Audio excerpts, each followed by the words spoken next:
This video is about a counterintuitive idea. The idea that extensions of state power are itself state power, and state power is just extensions of state power. They are the same thing.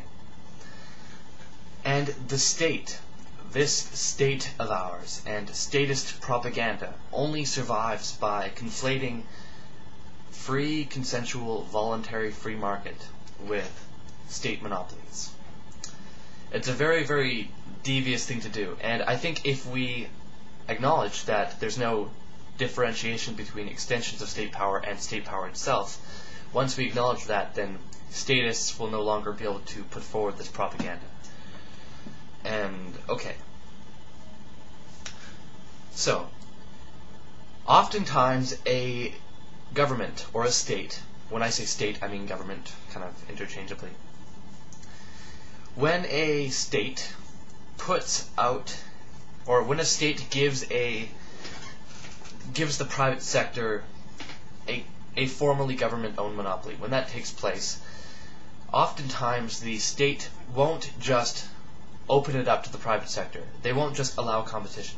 They will give the government monopoly to that private business. And what they've essentially done is given that business state power, because that business now has the right to limit competition in the same way that the state had the right to do. So the state has essentially, given this new... They basically actually brought a new member into the state because they have given this new member state power. They've essentially employed the private sector to do the state's bidding. It's fascism. This is where you're mixing private and public interests, where you're mixing state power, the power to work outside the confines of free association, a self-proclaimed power. You're combining that with private interests being driven by profit. So you have interests being driven by profit who have the right to work outside of free association and do whatever they want. Very dangerous, obviously. So, what I'm basically arguing is that whenever you have a state, whenever you have any state power, whenever you have any of these organizations that have the right to work outside of the confines of free association, that institution only exists that way because it is an extension of state power, and that people somewhere down the line gave them that right to do that. Because everyone claims in modern times that states have been appointed to their positions and that they have legitimate rule. That's what they always claim. But all these state powers are just extensions of other state powers that have been given rights down the line. So I mean, it kind of begs the question, where did it all originate from? What was the original state power? Well, unless you believe in gods or supermen, the original state was just humans, like you or myself. They're just regular old people who all of a sudden claimed the right to work outside of free association. Now, in any modern sane society, partially sane, as ours is, in any modern sane society, if someone all of a sudden just claimed the right to do whatever they want and work outside the realm of free association, we would consider themselves criminals. We would consider them blatant criminals. I'll give you an example. What if, in our modern times, the following happened?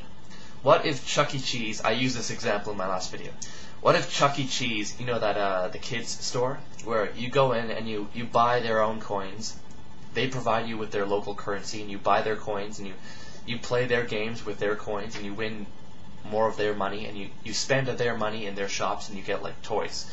So it's like a little mini economy in this little store. What if Chuck E. Cheese forced all of society with violence to interact only using Chuck E. Cheese coins, and they forced the society as a whole to only use that one currency, like the Federal Reserve does? I mean, if that just happened out of the blue one day, and Chuck E. Cheese is like going down the streets with like big blowhorns, attention, you will be shot if you attempt to use Canadian currency, only Chuck E. Cheese will be accepted. You know, if that happened, they would be criminals. They would be people. They would be thrown in jail. They'd be laughed at. They'd be insane. So, I mean, how did this happen then? how did states ever come into existence? How is it that we ever got put into the position where we are being preyed upon economically by the extensions of state power? Well, I think it's very simple. I think when people were more open to propaganda, they were more open to the idea of God. They believed that the leader of the state was, some prophet or divine word of God. And oftentimes they're just afraid. Someone will come up to them and use fear against them, and will use hatred and bigotry against them. They'll say, the town across the way, they're threatening us and going to attack us. We need to rally together and pay for an army, and we need to coerce all of the locals to all fund our army, and we'll open up a state, essentially, because the end justifies the means. These are drastic times. Drastic measures are needed.